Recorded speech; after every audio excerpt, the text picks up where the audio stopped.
Iklim semasa seni rupa tanah air mendorong sekumpulan pelukis dua generasi Malaysia untuk menyingkap transformasi yang berlaku di negara jiran yang memiliki persekitaran seni rupa yang berada pada kelas tersendiri.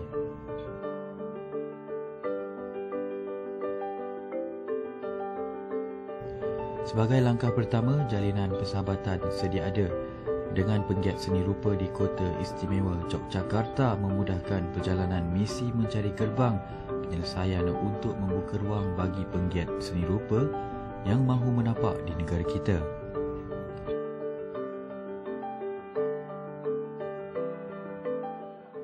Pertemuan dengan seorang seniman Malaysia, Yusof Gajah, dengan pelukis ternama Indonesia, Leni Ratnasari di ibu negara telah menjadi satu titik tolak kepada permulaan misi ini. Kesan Art Studio yang dimilikinya di Yogyakarta menjadi destinasi pertama misi pertemuan seni rupa Malaysia untuk melangkah setapak ke luar negara. Kesempatan bermalam di Kesan Art Studio Yogyakarta kami gunakan untuk lebih mengenali sahabat-sahabat pelukis di sana. Kesan Art Studio yang terletak di Desa Tirto Nimolo, Dusun 2 Kesan, Yogyakarta, Indonesia, sebuah kampung yang terkenal sebagai perkampungan perupa. Di sini jugalah tempat bertapak ramai pelukis-pelukis besar Indonesia yang telah menempah nama di peringkat antarabangsa.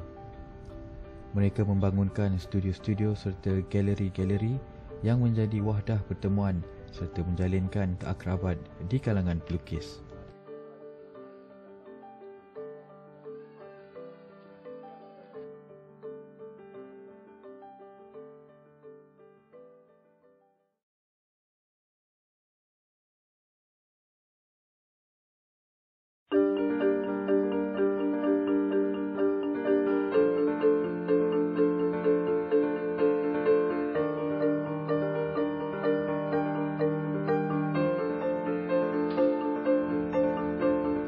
Pilihan sama ada mahukan kepuasan dari nilai materi atau kehebatan karya atau populariti.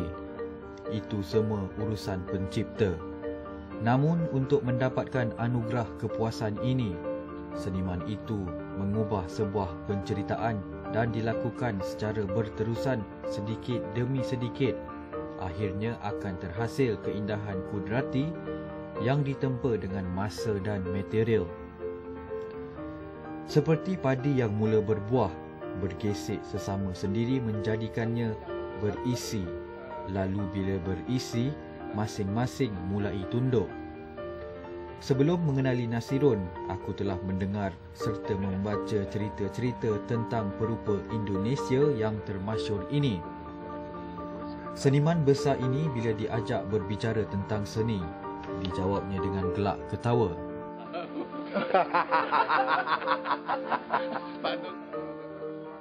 Pegangannya, walaupun kamu sudah berada tinggi di awan, jangan lupa kamu juga punya tanggungjawab terhadap rumput-rumput yang pernah kamu pijak.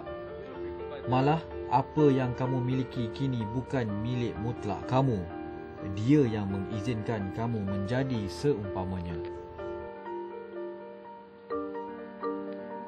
Aku pikir warisan yang disebut warisan kebakatan kebisaan tentang seni itu jauh lebih melampaui keuangan ataupun warisan tentang warisan tentang sawah ataupun warisan tentang ladang, karena imajinasi kita jauh tinggi. lebih tinggi, Luar biasa. Boleh jadi bilang luar biasa. Bisa menembus di bumi. Artinya kalau kita dapat 1.100 hektar tanah, Apa dengan imajinasi kita mungkin lebih luas ya, lebih lapang. Saya punya anak-anak, saya punya keluarga, saya punya mobil, bayar pajak, kreditnya gitu gini. Jadi saya mau mengulangi lagi pertanyaan ya. Apakah ini satu kejayaan bagi Pak Nasir? pribadi? Secara pribadi? Adakah sudah puas atau masih belum? Jadi sebenarnya pada waktu lukisan saya awal terkoleksi, tentunya dapat satu nilai materi, dapat satu rezeki. Ya. Itu mulai saya sedikit punya jarak. Jadi semua saya atas nama istri, atas nama, karena itu menjadi rezeki sama istri. Cuman saya hanya sampai ponsel dia saya belum punya, HP belum punya. Susah, Bos. Kita cukup. Nah, bisa nyetir ya? Saya tidak. Bisa jalan dulu saja ya. Konnya nggak usah. Nggak, artinya bahwa anugerah yang Allah berikan itu yang namanya bisa diberi satu kebisaan, untuk kemerdekaan, untuk berproses, untuk melukis itu tidak dirasakan oleh anak istri saya. Tak siapa boleh. Ada kalanya ada yang ikut, ada yang tidak ikut. Ya. Bukan orang luar yang ngikut kita. Ada yang sedang berular. Itu anak saya. Silakan. Jadi sebenarnya kehadiran kami sini secara khususnya inilah perkara-perkara yang perlu kami tahu. Dulu Mas, saya bawa anak-anak. Sekarang saya bawa yang besar. Anak besar. Jadi objektifnya menjadi seorang pelukis lah, katakan pelukis. Jadi, Semangat. Jadi maknanya targetnya itu Teruskan, untuk jangan apa? putus asa. Untuk apa? Jadi makna tiada jawaban. Tidak ada. Kalau target sebuah mobil, Dapat sudah, tapi mesti ada lagi puasa dia. Jadi bagaimana kata Nasirun tadi, perasaan dan pemikiran kita itu bisa Dibuat menembus Galaksi. luar. Ya. Ya tujuannya memang ke sana lah ya. Sedangkan ini kan efek. Jadi mendahulukan, mengutamakan sebuah proses. Efek dari proses itu walau alam. Ya, Itu yang terbaiknya. Kita merancang menentukan dia aja. kita punya rancangan, kita punya ide, punya gagasan, punya manusia merancang. Tuhan juga punya satu. Alam sendiri juga, publik juga punya. Tapi sebenarnya Allah tidak akan memberi kepada orang yang tidak paham. Jadi seperti kata seorang seniman yang sudah meninggal di Malaysia, tidak gunanya menggantung permata di ekor anjing.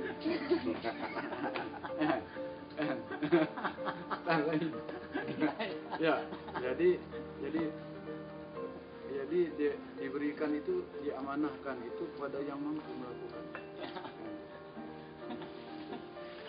Keinginan semua orang mungkin ada apabila melihat hal-hal yang kasar. Nah, jadi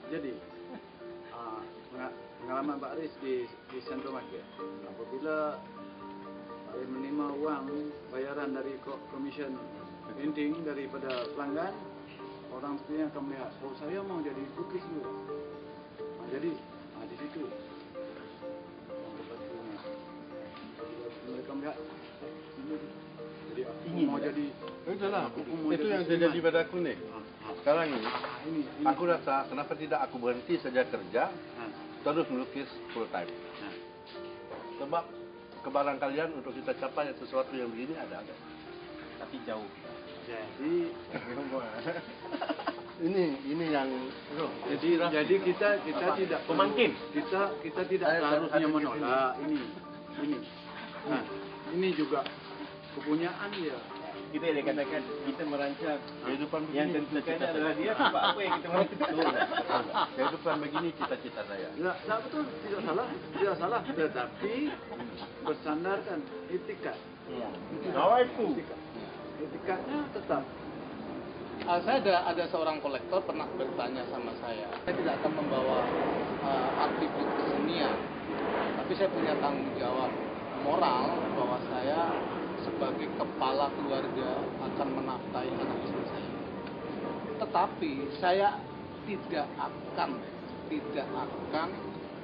mematikan api kesenian karena saya yakini sebagai anugerah. Tentunya kita tidak harus melakukan kerja seni itu dengan melukis berkuasa.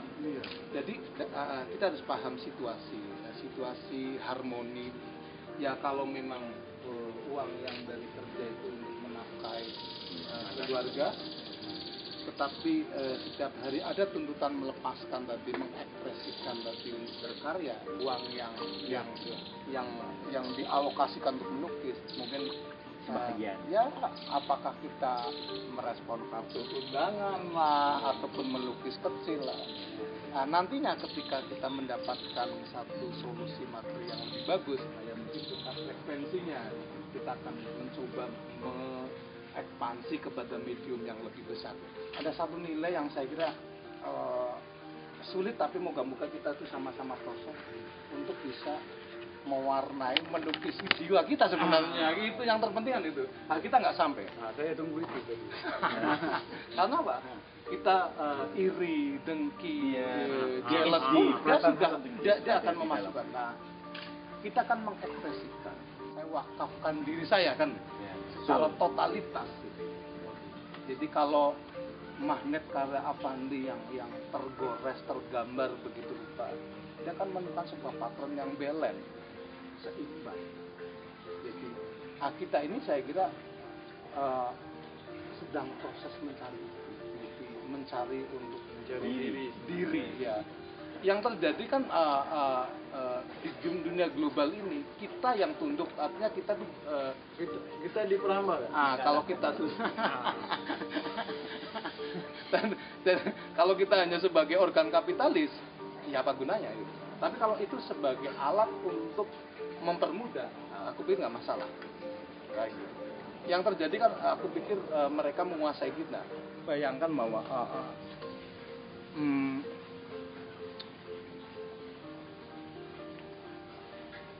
kita menanam pohon pun bagi saya itu sama proses kreatif. Seperti kita melakukan kerja melukis, kerja hanya macam kerja. Pokok-pokok yang saya tanam ini saya juga merasakan menemukan sesuatu yang apa ya, yang saya itu senang, yang saya itu puas. Setiap yang dilahirkan oleh perupa atau seniman itu ada nilai yang namanya hukum, bukan nilai, hukum relativitas. Harus. Jadi hukum relativitas itu belum tentu, tidak ada ukurannya bahwa karya beliau lebih bagus dari saya, karya saya lebih bagus dari beliau. Itu kalau itu memang sebagai ukuran tertinggi, itu nggak usah digenggam lagi. Kalau saya pribadi, kalau logika saya, yang saya sudah lakukan ya sudah, kita akan melakukan sesuatu lagi. Walaupun kita pernah dapat momennya, tahun 2011 kita dapat Philip Morris Award, ya sudah, kita sudah, yang sudah, tapi kita yang ada di depan, kita rendah terus, menjangkau ya. merangsang. Lagi ada ruang dan waktu. Masa makan soto 10 tahun yang lalu masih mikir enak. Nah, artinya kalau itu kita coba ini, memang ada yang otomatis, ada yang ngawal kok. Ada yang ngawal, namanya CV, itu udah ngawal sebenarnya. Lalu peristiwa-peristiwa yang terdokumentasi sudah dikawal. Dari daerah saya, namanya Ahmad Lohari. Ya, bukunya sangat bagus sekali ya, tentang trilogi Lintang Kemukus Dini Hari, Ronggeng Duku Paruk. Itu karya itu luar biasa. Pada waktu Hari Raya Idul Fitri saya datang ke Lohari. Saya menanyakan, karya ini sudah ditranslate sampai 7 bahasa, dibikin film. Saya tanya sama sang kreator itu, sebenarnya buku ini apa sih yang inspirasinya macam apa? Ternyata inspirasinya, Tohari di waktu kecil dia tuh mengikuti semacam ritual tahlilan. Tahlilan yang membuat doa-doa dengan bacaan-bacaan ayat suci. Lalu Tohari terbesit bahwa ada sebuah ayat yang menerangkan bahwa ada yang ada di muka bumi, Jogja, datang ke Jakarta, datang ke Surabaya, ini akan ada sesuatu yang kita dapat. Menarik sih, aku pikir menarik sekali. Justru malah saya cukup kagum, cukup terkesan bahwa tidak lelah untuk tetap menimba ilmu. Saya kira itu kan yang luar biasa. Justru menarik, artinya bahwa mungkin ini kayak pesan Nabi ya. Utlubul ilmi walau kebudayaan mungkin ya, walau kesenian ya. Kalau dulu mungkin karena Cina mungkin peradabannya paling tinggi ya, walau bisin ya. Saya kira dalam konteks ini menarik artinya bahwa cas-cas, walaupun saya nggak punya BlackBerry ya, cas-cas ini kan bisa dengan cara bersilaturahmi, media dan sebagainya. Walaupun aku yakin kok kultur kita masih sama, tapi kan inspirasi itu bisa kita dapatkan dari banyak hal ya, mungkin cobaan atau ujian. Jadi disibukkan malah dengan program pameran itu bukan karena populer loh, bukan karena ekonomi saya bagus. Saya dulu terinspirasi ketika saya masih jadi mahasiswa, itu diundang pameran beserta dosen saya namanya Pak Suwaji sama Pak Amin Prayitno. Jadi saya tidak pernah menolak undangan pameran. Ya, pameran di tingkat RT saya juga mau, pameran yang ada kan ada seorang kritikus dia katakan, kamu bagaimana jadi seniman? Kamu kan sudah nasional, masa kamu pameran di tingkat RT, tingkat kecamatan? Ya kalau saya yang menancap, yang menginspirasi, yang membuat saya survive malah ya, justru itu bagi saya sebuah kayak moto hidup. Jadi kalau kita sudah bisa terbang di angkasa, jangan lupa apa yang ada. Oke. Memang pernah saya dapat wawancara juga dari seniman-seniman muda. Kamu tidak takut karyanya nanti tidak limited, kelasnya nggak jelas gitu. Ya, saya nggak takut karena apa? Kolektor itu masih umatnya Tuhan, masih umatnya Tuhan. Emangnya gue takut, gue pikirin. Lu ya dong. Andai kan kita nanti memang dalam siklus kita ada di bawah, berarti kemungkinan yang pernah kita bekerja sama ataupun pameran bersama dari mungkin ratusan seniman mungkin bisa tidak kalau kita pameran dengan mereka, aku pikir masih mau karena apa yang kita tanam di muka bumi itu seperti itu. Konon dalam karya besar seorang W.S. Rendra, bumi ini adalah sebuah simbol kejujuran yang sangat-sangat luar biasa. Dia untuk maaf sekali ya, untuk korupsi, untuk berjudi, untuk berzina, untuk pemakaman, untuk penanaman, diambil airnya. Memang ketika manusia sudah melampaui, alam ini akan memberikan suatu sinyal ya, apakah Merapi akan meletus ataupun hutan tsunami dan sebagainya. Itu bukan itu sebabnya dari manusianya, dari manusia, dari kecelakaan manusia. Amarannya telah diberikan. Ya, bumi di jagat seluruh dunia ini, yang ada di muka bumi barangkali itu juga sebuah ayat Tuhan yang tidak termaktub dalam mushaf ataupun kitab suci. Jadi kita belajar kepada alam, aku pikir sama.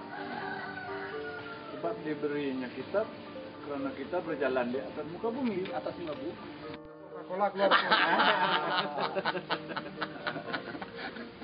Aku pikir perlu ini, karena ini ada khilafiah yang berbeda. Bagaimana pandangan perupa generasi kekinian kan beda.